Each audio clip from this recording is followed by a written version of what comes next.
Hey, welcome to another edition of Kyle Meredith with. It's the interview series presented by WFPK at WFPK.org, Consequence, and the Consequence Podcast Network. Thanks as always for making your way here, checking out the series. You know what to do. Like what you see, what you hear, hit that subscribe button. I put out 3 new interviews every single week, so it's a great way to keep up with your favorite artists. I'm excited because the band I've got now is one of my new favorite artists, talking about Liily. I've got Dylan and Maxx here. Hi, guys. Hey, how Hello. you doing? Doing all right over here, and I seriously mean that too. I cannot get enough of this new single, "Applause." It's seriously it's my favorite song of the year, of the past 5 years or whatever. I love what you guys are doing, and seeing it New Year's Eve, that was such a great surprise. So let me just say, first off, you know, whatever congratulations means in a moment like this, but good job on what you guys are up to right now. Thank you. Thank you. That means a lot. Yeah. Yeah. Well, let's start here. So this is, you know, you back up a few years. You did the EP, you did the LP a couple years ago, and now, as I mentioned, we have Applause that came out in December. And as I read the way you all have talked about this new music in your previous interviews, it almost seems like this is maybe like another rebirth. Is that fair? Because it almost seems like every single time so far has sort of been a rebirth or you know, beginning again, finding out who you are. Yeah, I'd Yeah, say I yeah, I think think that definitely key to the album was a jump because the EP songs we wrote when we were a lot younger than we recorded them. I think wrote those songs when we were about like 16, 17, and then recorded them when we were like, we're really 15, 16, and recorded them when we were 18. And then between that time and the album, you know, because you grow up so much in that small period of time, by the time we got to recording the album, we were in a completely different place. I think musically and like artistically, and just as just people, because you grow up so much in that small amount of time. Um, and we kind of did everything opposite to the EP, and that was a great experience. And but now it's kind of the next thing coming up, or applause and the future of that is kind of us figuring out who we are and like what exactly Liily is. Mm-hmm. Yeah, for you know, to figuring out. I was just thinking about what you were saying there about you know, how young you all were when you started.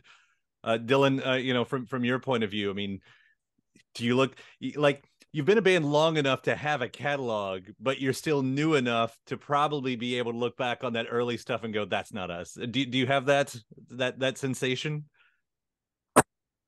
yeah. I think at a certain point, um, we kind of talk about this a lot.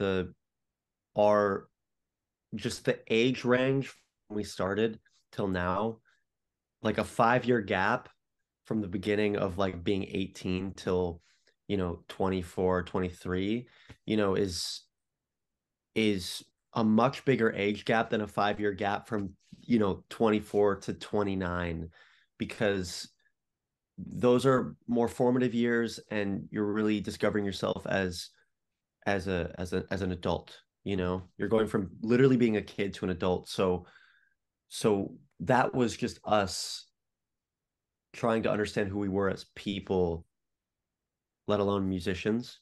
And so all the music that we make now is more of, I think, a mature take on whatever we believe in, and we're still trying to find that at this point. And I think we're getting there just because we're definitely very comfortable in our own spaces. Yeah.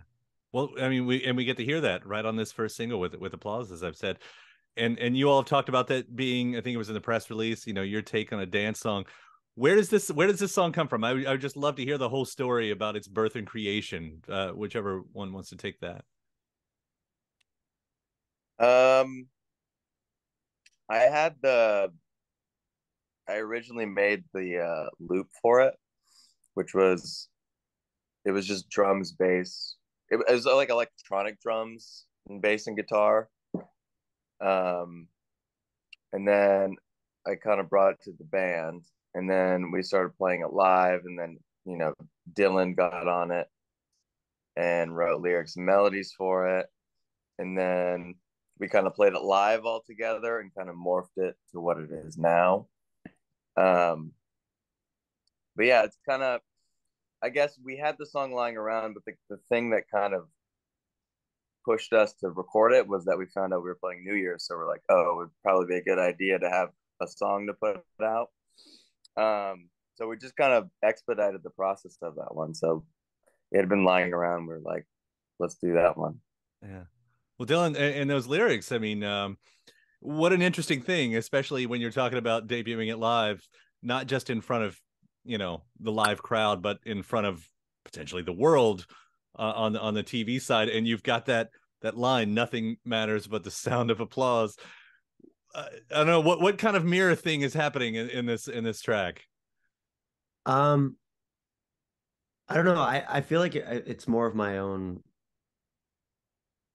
I guess my own take on, I guess my own feeling on performance art and like people's reaction to that. Like sometimes like if I don't feel like I'm getting praised for what I'm doing, I feel like it doesn't matter, in some sense. I feel like most things in art don't matter unless there is some sort of conversation being had about it, And I don't necessarily think that's true, but a lot of people would, and I guess that's just my my disdain towards that sort of conversation, more or less. Yeah, but at the same time, I guess, is it maybe I'm looking too much into this, but it's like, is it lost on you, like having it on that kind of platform with that message at the same time? Yeah, it's like kind that's of kind of fun. Yeah, I think it came naturally. Like we didn't really have another song that we felt was ready, and that just happened to be the song to play on TV.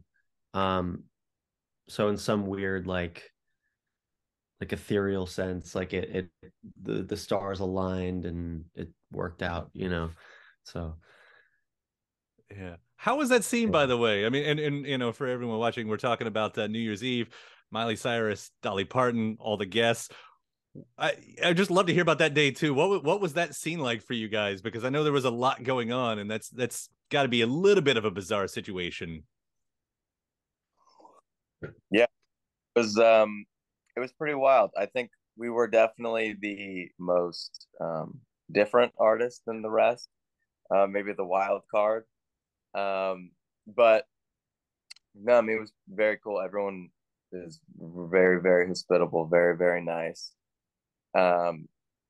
We met David Byrne played. We met David Byrne, which was pretty cool because we're very, very, very big fans of Talking Heads and himself. But you were backstage. You see like Paris Hilton walking around, and Sia's there getting in her like crazy outfit that she was in. It's just we've never been in a situation like that before. Also, it's very like go and like play one song and like then stop, because usually we're so used to the way our set works is like you ride into the show and there's like peaks and valleys of the energy, but it was just different, like being there and going straight to like 100% and then going back to grow. But I think the energy was cool. It was everyone running the show was really professional, and everyone was really nice. It was just cool. Great. We were grateful to be a part of it. Yeah. Yeah, I did see the video that you guys posted of just hanging out backstage, and David Byrne walks by, and the look on all of your all's faces collectively at the same time. Yeah, exactly. I was trying so hard to play it cool. I like put my glasses on, like it just like a natural like tick. I was just like, oh, yeah. When we started this series, I'd been doing the interviews long before, but when we started this proper series, David Byrne ended up being the very first guest on it. He helped kick this off, and And I don't have to tell you, I mean, he's such an interesting guy to talk to. So you did get to meet him though, because all we saw was that video, and all I wanted to know is, please tell me they got to have a conversation with this guy eventually. Um, I had to go up to him and say hi because I was just like, I have to say hi to. I don't really like go up to celebrities or anything like that. I just he's David Byrne, you know, like I feel like I had to like shake his hand or something, and I went up to him. I saw Sam go up to him. I was like, all right, this is my chance. So I went up to him. He was so nice. Mhm. And yeah, it's great. Yeah, that was a. Did you guys run into the SNL crowd too? I just saw them all over the place. Yeah, we met the was it Please Don't Destroy or Yeah, Yeah, yeah, yeah, they were really nice. I like they're that. really I like their skits. It was really funny. yeah. Yeah. Yeah, it was a cool. Honestly, I didn't know I was going to be watching that night. The entire thing was a surprise. I'd been listening to You're All Single. I didn't know you were going to be on it, and then you go into Sabotage. I mean, the whole thing, by the way, just not a bad way to spend the new year on my part if you're going to stay in. So, thanks for being a part of that. Um, so Max, you were talking about as we were talking about you all refining your sound and everything. What does that mean for now? Because we're all assuming this isn't the only new song that you guys have worked on, that there's more new songs out there. So what do we expect at this point from you all? honestly, that's a good question. I think I think that since when we finished the album till now, we've been really trying to, because I think the album was us trying to go against everything that we did in the EP. So it's very dissonant and like angular, which Applause is, but it's a more, I guess, more accessible than some of the album songs. I think some of these new tracks that we have are going to record are all very different from each other, just kind of how the album is, but I think even more so. Like for example, one new song that we're in the middle of recording is very Oasis-y, kind of, or like 90s rock, but like with a Liily twist. And then there's another song that we have that is straight up almost metal, as close as we can get to metal, like a hardcore metal song, but also not, with the Liily twist, I guess. And then there's another song that's like, I don't know, I guess a Talking Heads, Radiohead situation. So we're kind of all over the place, but I think that's what we kind of like about doing this is making the same thing over and over again gets very boring, and I feel like there's no really reason to do it versus us just making whatever we think at the time we want to make it. We just make it, and we like that's Liily, kind of, that uh, morphing our sound into like these different genres of music. Mm-hmm. So yeah. I mean, I love that out of my favorite bands, and I'm a little bit older, but so when I came from growing up, once the band found a sound, that was the box that they had to be in, for better or worse. Although the bands that I tended to follow, you mentioned Radiohead, I've got REM and Bowie over my shoulders. Those were the ones that kind of went to hell with that. So I do love hearing that, even though Applause comes at a really interesting time when as sort of this post-punk sound is having its moment again, Yeah. especially in the UK. I mean, are you guys sort of aware? I know you're close to the song, so you might hear it differently than we do, but you hear that song and it's like, oh yeah, you've got the murder capital, you've got Fontaines and this sort of happening. It feels like it fits right in with that in a way. That's cool. We I love hope those. so. Yeah, yeah. Um, I just, I mean, I think our intention behind the music is just to write good songs, but if it ends up getting spoken in the same conversation as those bands, I would not mind that in the slightest. Right. We really respect them, and there's nothing less. Yeah. So for the sound, then Dylan, and I think this was in a previous interview that you'd been talking about how this time you're also looking for lyrics to be more observant, I think was the way you might have said it, Yeah. instead of the inward side of things. Where's that coming from? Um, I don't know. I just feel like I'm naturally I guess like an observant person. I'm not trying to like be like, oh yeah, I'm like aware of what's going on. I tend to when I'm with a group of people or in a conversation, I'm always like looking elsewhere to I don't know if it's to see if like somebody that I don't like is gonna walk in or whatever it is, but I'm always observing the environment and seeing what's going on and like staring at people. And I know it sounds a little creepy, but I'm always doing that, and I don't know why. And I'd like to take those observations and put them down on paper versus kind of letting them go to waste, because that's just who I am, and I think that's an honest way to write. From taking something that I'm clearly trying to understand myself. Yeah. So I don't know Write if you're about it. able to, yeah, Yeah. pull back the curtain too much right now, but what are those observations? I mean, this is one of those times where the interviewer goes, "Is there do you see a thread, the through line in what you're writing right now?" Mm, I think it's more or less like kind of like my interpretation on conversations that people are having about art or life or culture. I think a lot of the time, um, people love to um, just sort of replicate sort of buzzy phrases and words and sort of paint it as their own, and I don't I'm curious to see how that develops because I always see there's always something new, but then it's repeated a million times. And I just don't know where it comes from. Hmm. And that's what I want to get to the bottom of because I'm just like, where is this like what's this melting pot and where's like the core of it? Like why is it I don't know where these people get their information. I'm just curious. Like I feel like there's spawns and somebody's just like, like I don't it's like super weird. But yeah, it's always like it's like the I could give you an example. Like I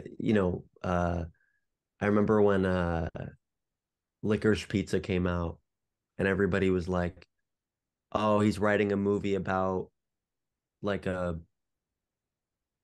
adult dating a child. Like that's not okay. Like blah blah blah blah." And like I'm just like it's a movie. Like movies are meant to kind of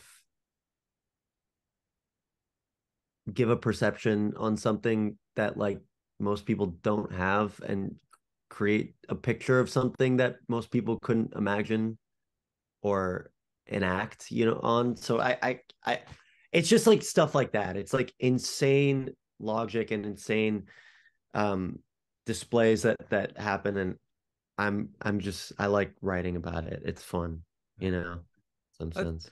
I think that's a really interesting topic too, because especially specifically on what you're talking about, like context and art seems to get lost more and more in the in the comment section or whatever, and then it just snowballs and snowballs until I feel like the conversation goes somewhere that it was never meant to go, in a way. Right. And yeah, if you're basing it off a true story, it's like if the person who is based off of wanted to tell their story essentially, obviously through the tongue of somebody else, like then they should be allowed to have it be told, in some sense. Yeah. Well, I'll be really interested to hear how that really plays out over the rest of the songs. I can't wait to hear them. And I know you got some dates coming up, on tour with Fidlar, right? Yeah. Yeah. So That's a so. Did you get? Is there a history with them? Did I read that? I mean, you guys have done some shows with them before. Is it the first time? The first time we met him was in Atlanta. Uh, was it after? It was Shaky Knees. Yeah, Yeah. we did an after show. I forget the venue in Atlanta, but The Masquerade. oh yeah, the Masquerade. And that's where we first met them. But we grew up going to their shows. Like we used to listen to them in high school. We've been big fans, and we just so happened to be opening up for them at this after show at Shaky Knees, and they were very cool, very nice dudes, and the show was awesome. And we kind of tried to like plant a seed in their head, like, if you ever go on tour, like let us know. But right after that, I think they stopped playing shows for a while, and then the pandemic happened, and then et cetera, et cetera. And then they hit us up for they did in September and October, they did 3 shows on the West Coast, 3 shows on the East Coast to kind of test them coming back and how the shows would be. And they asked us to play those shows. And those shows were some of, if not the best shows we've played. The crowd is awesome. Fidlar, they're such nice dudes, very supportive, and like, proud to call them our friends. But yeah, and then everything went well in the last one, so I guess they like us enough to bring us out again. I'm gonna have to travel to see one of those shows of both these bands. Yeah. And I will do that too. I can't wait to hear what else is coming from you guys. Dylan, Maxx, thank you so much for taking the time to talk about it. And God, I hope Applause becomes the biggest song in the world somehow, because I need everybody to hear that. So nice talking to you, fellas. It was nice talking to you too. And thanks to my guest. Also, thanks to you for checking out the episode in the series. Before you get out of here, hit that subscribe button. Again, you get 3 brand new interviews every single week. New one every Monday, Wednesday, and Friday at right here on YouTube, or of course anywhere in podcast land, including iTunes, Apple Podcasts, Spotify, Podchaser, NPR, or WFPK.org as well. A great way to keep up with your favorite artists and discover new ones as well. Then after that, actually head over to WFPK.org. That's where I do a show Monday through Friday, 6 p.m. Eastern. It's an hour full of song premieres, music news, anniversary spins, bonus interviews, Monday through Friday, 6 p.m. Eastern at WFPK.org. Consequence has your music and film news. You can also find me on the social media spots, Facebook, Instagram, mostly on Twitter.